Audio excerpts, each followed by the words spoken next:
All right, so welcome to the Egyptian Postures of Power seminar.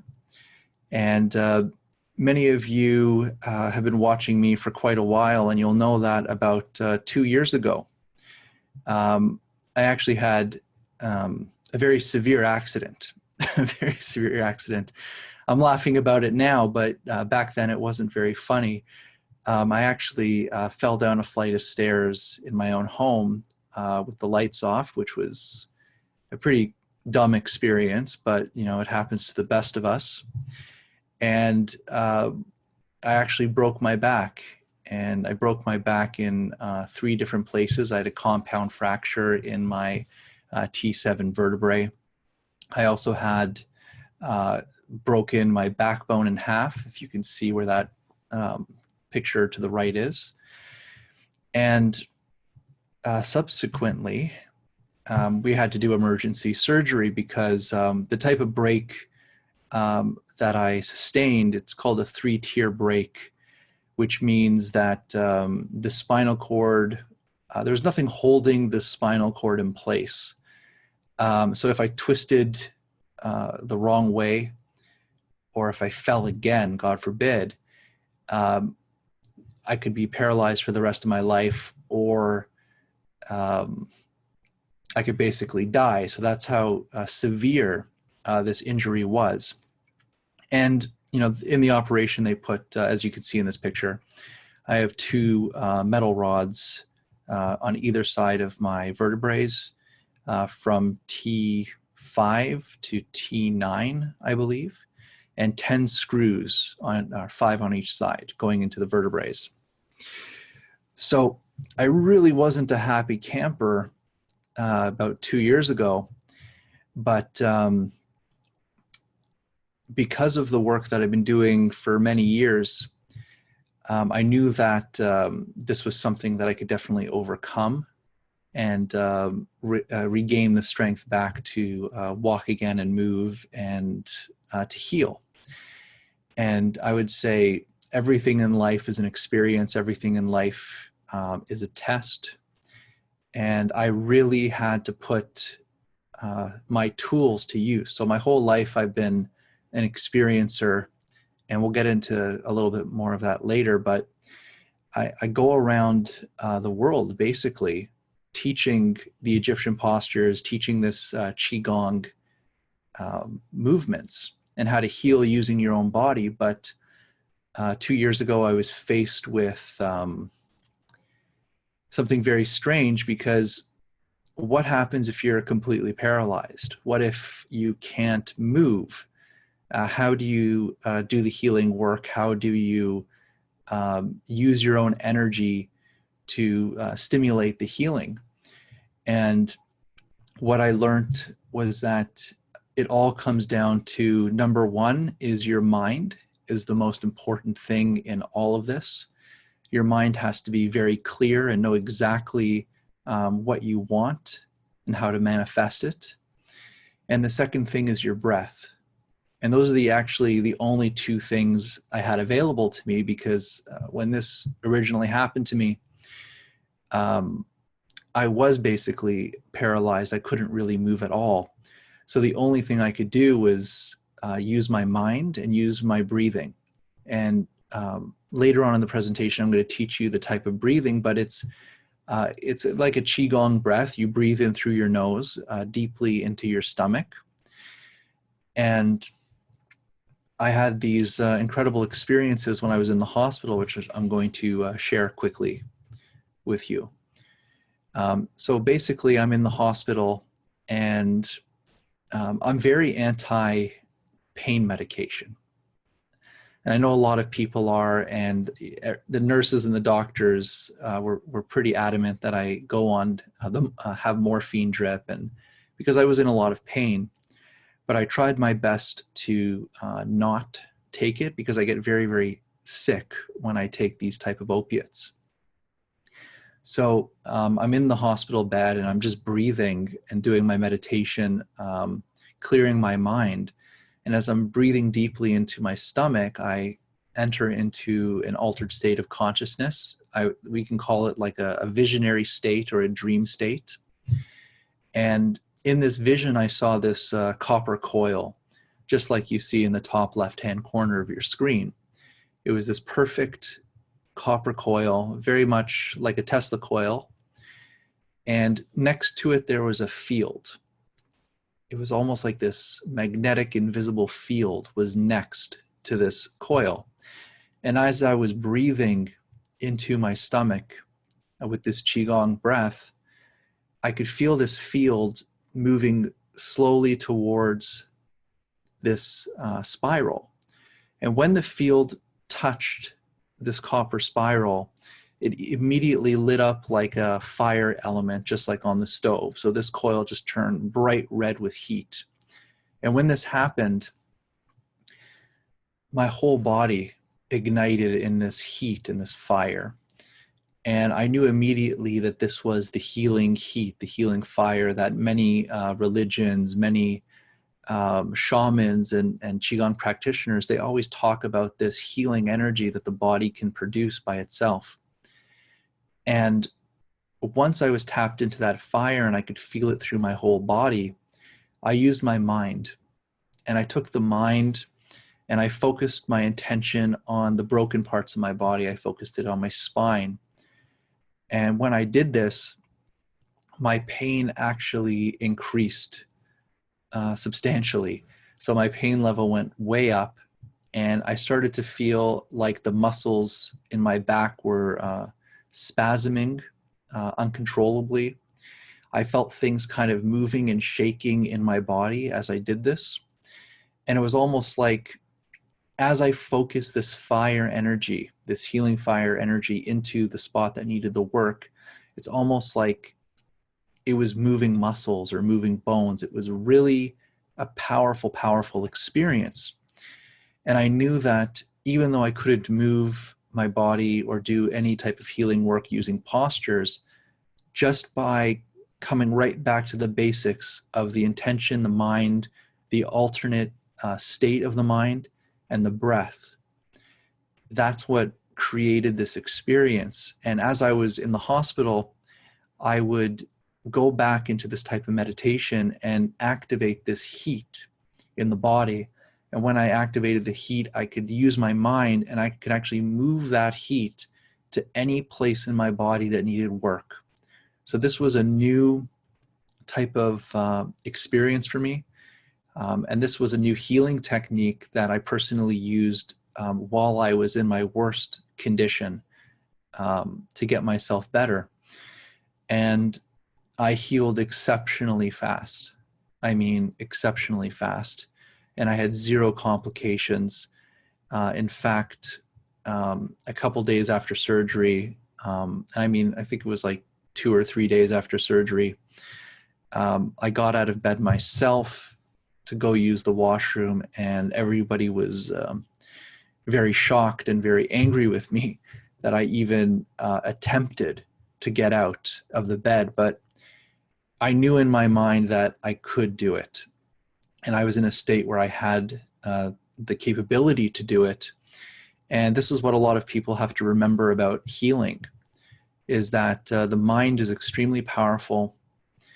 And, you know, a lot of people, when they get into a severe accident or have something very traumatic happens in their life, their mind can go to very, very dark places and can hold them there. So many people actually don't come out of their trauma. They don't have the ability to heal because they're stuck in that mindset of being in that trauma. When with my mindset was, I'm going to heal so quickly that I'm going to surprise people. And that's the only thought that ever entered my mind, was that I'm going to show people how easy it is to heal. And I'm not saying this with like an ego. I'm saying this, that's the mindset that I really had to have, that I am going to come out of this. This is no problem. I'm going to be completely fine. And that's the only reality that I could ever see possible. And I believe that mindset sets up your timelines. It sets up the momentum of your actions. And also it's very good to put timing into these systems of healing. For example, I was planning to go to Japan literally 3 months after I broke my back. So I had tickets booked that I was going to be on an airplane for 13 hours and spend a month in Japan, just 3 months after this thing happened to me. And I knew that in my mind, I would be perfect to go. And even though it was very painful, I still managed to go and keep that timeline. And ever since then, I've been fine. So I'll get a little bit into, why I'm speaking to you today and how I came about these experiences. And many of you probably already know my story, so I'll skip through it pretty quickly. But basically, I'm a lifetime experiencer, which means I've always had one foot in this world, one foot in the other world. And growing up as a child, I was very psychic. I had past life memories coming back to me throughout my childhood. I also had these experiences as a young child of leaving my body, getting to travel to different timelines, see ghosts, a lot of paranormal activity. And then in my early 20s, this is what happened to me. I was having sleep paralysis. And I know that probably at least half of the people watching this have experienced a type of sleep paralysis in their life, which is you wake up, your mind is fully awake, you're conscious, yet you cannot move your body. So this would happen to me very, very frequently. And as this was happening to me, I could feel something in the room with me, walking around the room as I was in this paralysis state. And what's really interesting about being in a paralysis, especially if you're in this state more than once, this was happening to me at least weekly, if not nightly. So I started to get very used to this experience. I started to feel like I was inside my body. And it felt like I had this other self or other body trapped within the physical body. So the physical body became almost like a shell or a sarcophagus. And I would actually be able to move myself. So I would actually shake and move my other body inside the physical body. And one night I just couldn't take it anymore. I had to get out of this sleep paralysis, and I was just struggling so much in my body and shaking to try to wake up that I popped out of my body, and I had this, I would call it a near-death experience or out-of-body experience, because it's exactly what people describe in near-death experiences. I'm above my body. I could see myself laying in bed, still paralyzed. The freaky thing about this was when I looked down at my body, my eyes were still open in bed. So that was a very scary vision, to see yourself out of your body. And standing at the foot of my bed was this very tall being that looked like exactly what people would describe as the Grim Reaper, except it had no whatever that thing it's holding. It didn't have that thing. It just looked like this cloaked shadow being that was very tall. And I would say about maybe 7-8 feet tall. And what I thought at this point was that I am dead. I'm out of my body, and this is the being that's going to take me away, which really frightened me. It was a real awakening experience that we definitely survive after the body dies. Our consciousness remains, and we enter into this in-between state that has these beings in it. So it scared me so much I actually popped back into my body. And after this occurred, I was able to redo this experience, because I did have knowledge of meditation, and I would put myself to sleep. I wouldn't even call it meditation. Basically, you go to sleep at night. This is never during the day. So I'm putting myself to sleep at night. And some nights I can keep my mind aware and awake as my body falls asleep. And as my body falls asleep, it feels like the body goes into this paralysis state. It's like a warmth, it's a numbness. And once you enter this state, there's a window of opportunity where you tap into this other self, which is the astral body. And then you could shake yourself or will yourself out of your body. And then you have this out of body experience. And people can call this astral traveling, for example. So I learned how to astral travel, really not knowing about astral traveling, just knowing that I was able to enter into this other dimension, that you could explore different worlds. And I really won't get too much into the years of experience that I had to put up with in this astral world. But as I was traveling, I started to connect with different beings. So different beings would come and speak to me. Different beings would come and take me on journeys. And this is actually what I wrote about in my book, Forbidden Knowledge, Revelations of a Multidimensional Time Traveler, with Bob Mitchell. And the reason it got very popular in the UFO community is because a lot of the beings that used to come to me, or a lot of beings that I would see in this out-of-body state, was actually what we would describe as alien beings.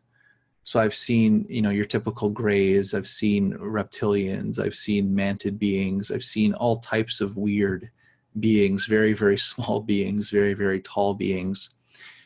And from my perspective, these beings connect to us through this dimensional place, which is this in-between world that they can communicate with us and they can manifest in.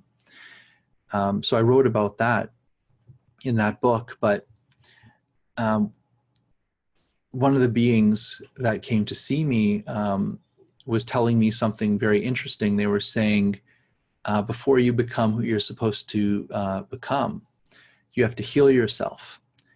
So this whole journey into these outer worlds, these inner worlds, it turned into this intense spiritual journey, this intense spiritual awakening, and it all came down to this healing yourself. That was the main theme of these beings. So, yes, they would take me on different, I'll call them adventures, to different timelines or past lives to teach me things or to show me things. But when it came down to it, when my consciousness came back to the physical body, which is Jason, I'm still living in this physical reality. I'm still living in this world. I still have to pay my bills, pay my taxes, eat food, and deal with normal life. So, a lot of people that go through this experience, it's very difficult for them to find a balance between having these very high spiritual experiences and having to deal with multidimensional beings or astral travel. And then they have to deal with the waking world, which is, put gas in your car and go to the grocery store and deal with your family and your friends. It's a very hard act to balance. So it became this type of healing journey. So, when they say healing, you obviously in your mind think that you are sick or there's something wrong with you. And that's what I thought. I thought that I was dying. I thought that there was something seriously wrong with me. So I went to go see many different doctors, and I got a lot of tests done, and they would basically come back to me and say that I'm completely fine and normal. And because of that, I realized that the medical establishment was not my avenue for healing. It wasn't my avenue for growth, and it wasn't what these beings were discussing with me. So when I had the opportunity to speak to one of these beings again, and remember, this is not channeling. I wouldn't call myself a channeler. This is when I leave my body and I enter into that astral world or this in-between state, these beings are right there. So I have a conversation with them like they're sitting in the room with me or standing in the room with me. And it's usually telepathic. So they'll speak literally with my mind. And most of the time, it'll actually be in my own voice. So I will see the being and I would get the message right into my consciousness. Because in the astral world, there is really no mouth.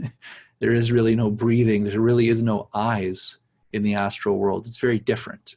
It's basically energy. So you're communicating in that energetic, telepathic, empathic way.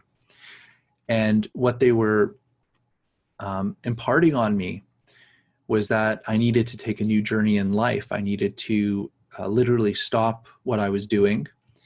And at that time, I was in the advertising and recording industry. So I was working in a studio basically day and night to pay the bills. And I actually had to quit my job. And they directed me to start learning how to do Qigong. And this is what we're going to be discussing today.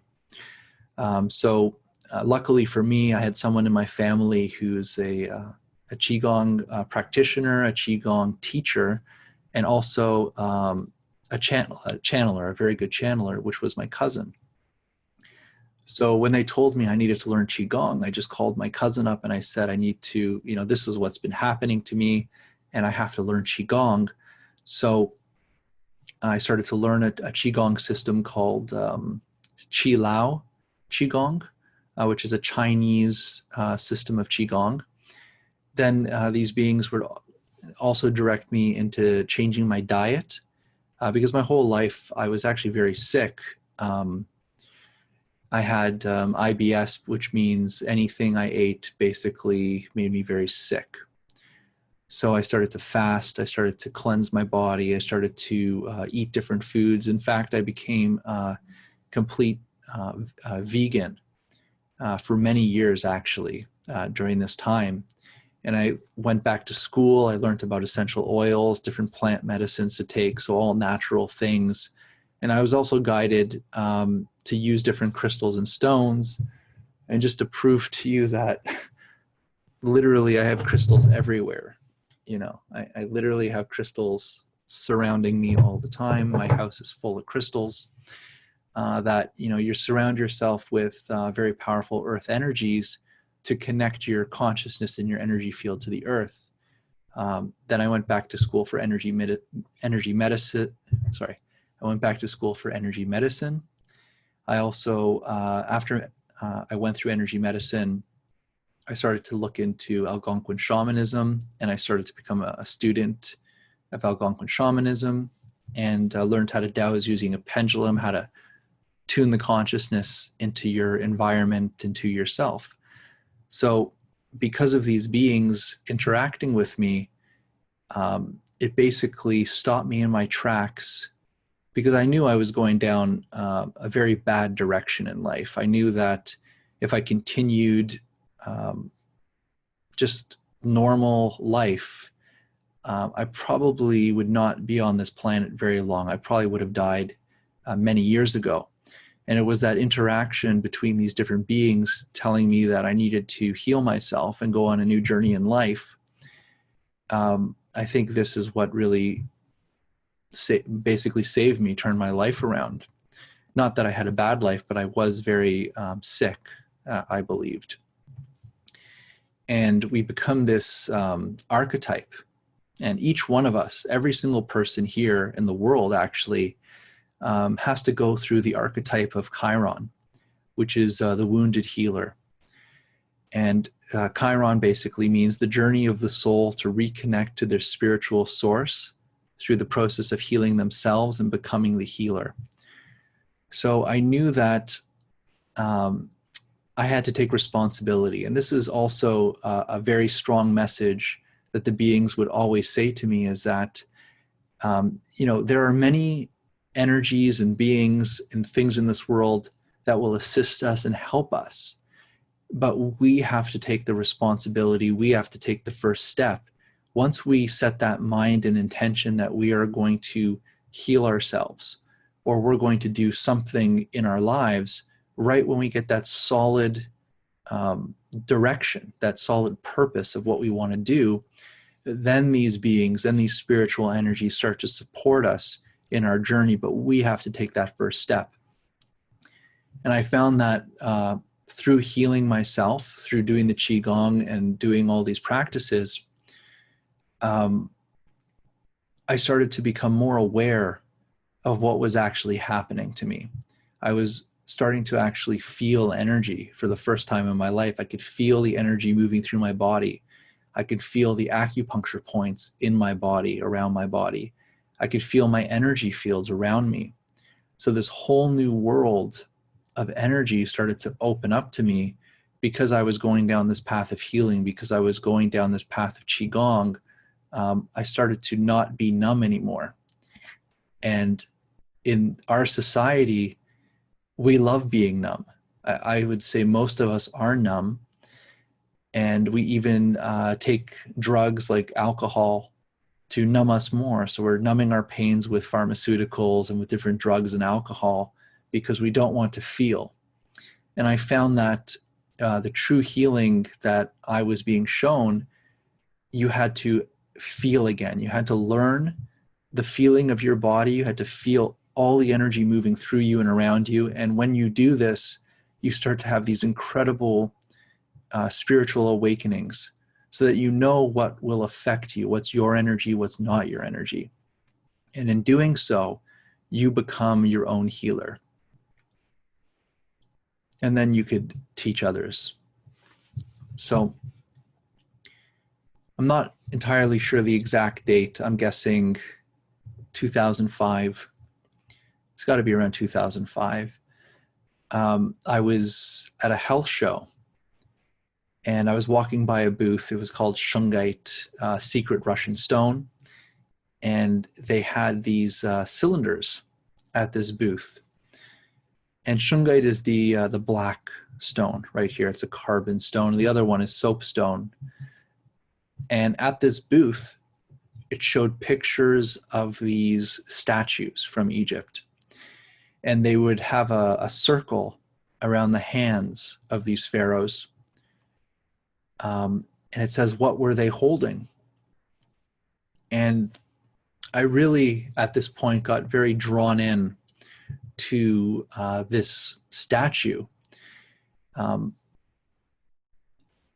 I never noticed this before. Like, I have Egyptian books at home, and, you know, you go to museums. We have a very good museum in Toronto that has an Egyptian section.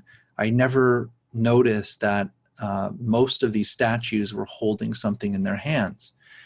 So the gentleman at the booth handed me these cylinders, and I put them in my hands. And almost immediately, I felt this surge of energy, almost like I just tapped into a battery. And I started to feel this heat being generated in my stomach and solar plexus area.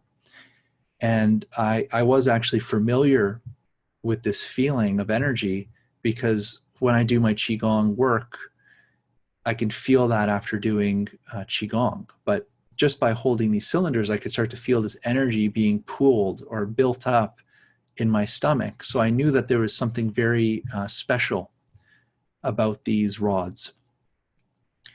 So I purchased them, I brought them home, and I started to use them in my Qigong and meditation, but I really had no idea how to use them. There was zero direction. So all I would do is basically hold them before Qigong. And something very interesting started to happen just by using these cylinders, is that I started to become more and more sensitive to energy. So they really started to sensitize my body to energy. And I started to feel pain in my body in certain areas. So even some mornings I would wake up with a pain and think, like, you know, why am I feeling this? It doesn't make any sense why I have a pain here. And what I would do is I would take the cylinders and I would just kind of stand with them, hold them, and I would feel the pain start to intensify when I was holding these cylinders. And just intuitively, you know, it wasn't really any teachings. Just intuitively, I started to move my arms around. And as I would move my arms around holding these cylinders, I can feel that the energy was going to different places of my body. And if I tuned my arms into a certain posture, I can feel the energy hit the pain. And from different philosophy of Qigong or shamanism, what they say is that when you have that pain, it's the energy hitting the blockage. And as it's hitting the blockage, it's actually breaking down this energy. So you'll have this new energy flow and you'll release this blockage or pain or whatever you're carrying. So with that philosophy in mind, when I hit the pain with the posture, holding the cylinders, I just held the pose. And I would feel the pain getting more acute. I'd feel the pain getting worse. And then there would be a point where the pain would break and it would feel like it's being pushed out of my body. The pain goes into the energy field and then it feels like it just drops right to the earth. And then suddenly there's zero pain. And this was a very interesting experience because it taught me that physical pain, so physical pain that I experienced and felt in my body, actually had an energetic source. And to remove that pain, I actually used energy to push the pain out of my body, and then the pain was gone, completely gone, never come back. And then as I started to do this more, every single day I'd have a pain in a different part of my body, and I would continue use these postures and the rods to kind of tune myself to push the energy out of my body. So I started to become, again, like Chiron, the wounded healer. I started to heal myself. It's the only way I could describe what was happening. And then my journey changed. I was leaving my body before, but this time it was different. I would leave my body at night, and almost instantly I would find myself in a temple. And I could only describe it as an Egyptian temple. I was in the interior. I did not see the outside of it. And I would be standing in a room with a being that looked just like the being or pharaoh standing in the center of the PowerPoint. And this being wouldn't talk to me, wouldn't say anything. They'd just be looking right at me and standing in a posture. And I just knew intuitively that I had to copy whatever this person was doing. So I stood in front of this person and I copied their posture. Whatever position they were holding, I would copy it. And when this occurred, I felt something open up above my head, and it felt like a waterfall of energy just rushing through my body. And the only way I could describe it is it felt exactly like standing under a waterfall, but instead of water going through the body, it was like this solar radiation. I felt these like little particles or photons of heat just going through the body. And it was an intense feeling where basically my whole body would vibrate as this heat energy would go through my body. And I would even wake up from these experiences in my bedroom holding these postures. And when I would break the posture or close the posture, the energy would just shut off completely. And I was just in awe. I couldn't believe what was happening to me. I couldn't believe these experiences. And I knew they were extremely powerful. So I just mimicked, I just copied what I was learning. And like I said, I had Egyptian books in my house. So I would run down to the books and I would flip through it. And what really shocked me was that many of these postures that I was experiencing and doing, they were found in the statues. And it was just a eureka moment that, these statues were so important that, you put your most important, valuable information into stone. So it continues through the generations. And that what they're showing us in these positions is a very ancient form of some type of energy work, some type of qigong, some type of energy connection. And I started to document this. So I wrote down these experiences. I went to the library. I actually went to many libraries, and I just went through the Egyptian section, just flipped through all the picture books and photocopied these pictures. And this was back during a time this was back during a time where there was still libraries, I guess. So instead of going on the internet, I went to the library and did all this. And because my cousin is a Qigong teacher and she's also a channeler, I took this information right to her, and I asked her for assistance in trying to figure out what these messages were, what I was receiving. And that's how we put together the Egyptian postures, which we're going to learn today as well.